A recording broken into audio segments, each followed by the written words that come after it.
Hey guys, Luke here and welcome back to Season 2, Episode 3 of my West Tigers Rugby League Live 3 Career Mode, Manager Mode, Coach Mode. Had to bring back that intro, hadn't done it for the first few, so it is back.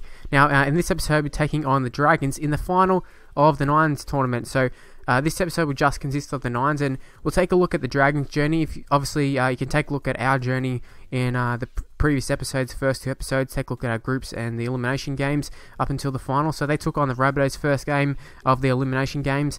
They won by 2 points, and another 2-point win against the Cowboys. Drew Hutchison man of the match both games, and then that leads us to this game. So just the two elimination games, and yeah, should be a cracker of a contest.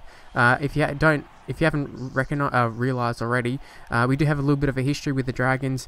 Like me personally with the Tigers, I'm not really sure too much of the history between the clubs like overall, but me personally, like they beat us twice in the regular season, in like the proper like NRL season, and then we knocked them out in the final. So that was pretty enjoyable. But they'll be looking for a little bit of revenge, considering they were, one of the favourites to take out the premiership on this game. In real life, it might sound a bit laughable, but in real life, in this game, that at least is what it was like. But they've reached another final here, and we started off very, very strong. We didn't win the kickoff, but we did, follow it up by getting an intercept there with Simona. It was a pick up off the ground there, a pretty poor pass by the Dragons, and a bit unfortunate. Simona is quick, but he's just not. He doesn't have that lethal He's not rapid, is what I'm trying to say.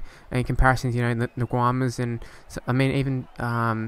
even what's his name, Lawrence, to a degree, is he's quite quick. But you can see here, we've been pretty relentless so far, and we just haven't been able to take advantage of it a little bit. But Luke Brooks, he gets onto the outside of his defender, try to cut back in, and there was a good tackle there by the Dragons. And there's another penalty, which leads to a chance here. Curtis Siren takes to the line, gets to Tedesco, and Tedesco goes straight through. And I couldn't believe how easy that try was, considering the defence that the Dragons have been doing, and to concede that sort of try.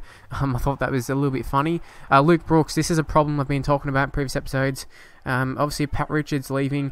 We don't have a recognised goal kicker at this stage, so that might come back to haunt us there. You see 4-0. Dragons have a chance to hit the lead here. Daniel Vito scores right in the corner. It's going to be a tough kick, but they have Benji, and I believe Widdop is probably on the bench at some stage as well. But Benji, can he slot the goal? Yes, he can. Straight over the black dot from the sideline. So Benji has no problems, and the Dragons hit the lead. So I don't really feel this was a justified sort of scoreline.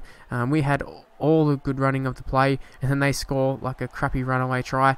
And then right here, just trying a little bit too much, which put us under pressure there. I think it was Simona, just not having a good game, Simona. But unfortunately for us, I think it was Nguama, comes up with a nice little play there, and he got the ball, and thinking it's pretty cruisy here. But then Cameron King throws it straight over the sideline. Now what happened there is, every now and again the game gets a little bit messed up in terms of left and right passing and that sort of stuff, and you notice it particularly from kickoffs a lot. But I believe that's probably about the second time that's happened to me in that sort of position. They're going for the pass and they're just throwing it completely to the wrong side of the field, so it's a little bit frustrating. I would love for them to sort of patch that up, but thankfully for us, we survived, and 6-4 it was at half time. And right from the kickoff, we got quite lucky that ball didn't go forward or anything, and then we absolutely get hammered by Kitty Glyman, who we actually did sign from the Dragons, and him and Nofaluma will have a good little battle, try and figure out who's going to be on the wing, replace Pat Richards. But right here, Luke Brooks just backing up on the inside there, and he is going to have just about enough pace there. There was someone who did make a late effort, but we did make it for the bonus try, and that puts us right back in front. And pretty important kick coming up here from right in front, Chris Lawrence, who's taken over the goal kicking. Not only because Luke Brooks has not very good, but we're trying to experiment, try and figure out who's the best. And Chris Lawrence, I think, was by default the goal kicker. So obviously by by that reasoning, you think he must be pretty good then. So that was the reasoning behind that. And right here, we decided to run it on the last. We passed it to Sam Thaiday, obviously not a kicker or anything, and then Kitty Glyman got smashed, but Sam Thaiday came up with a huge play right at the end there, a charge down, which gave us the ball in great field position, and we held on for the victory. As you can see, the boys very, very happy. I'm not prepared to say that we went into this tournament aiming to win it or anything, but I wanted to be competitive. I wanted a better showing than we had last year, where we were diabolical. We couldn't score points or anything, and who would have thought we would have came out the victors? Just a bit of a disappointing end to last season, but we started off this season in the best possible way. winning the nines. It's not something that, you know, every kid dreams about or anything, but you know, it is a great achievement for the guys, and they'll take a nice paycheck home with them as well. Maybe not in the game, but in real life. Luke Brooks picked up man of the match, and I thought I'd just finish off the episode by showing you the top try scorers. Cameron King right up there for us, 3 tries, and Mitch Brown, funnily enough, was the top try scorer on this game, which is funny because in real life he doesn't really score too often for a winger or whatever. Anyways, that's where the video is going to end.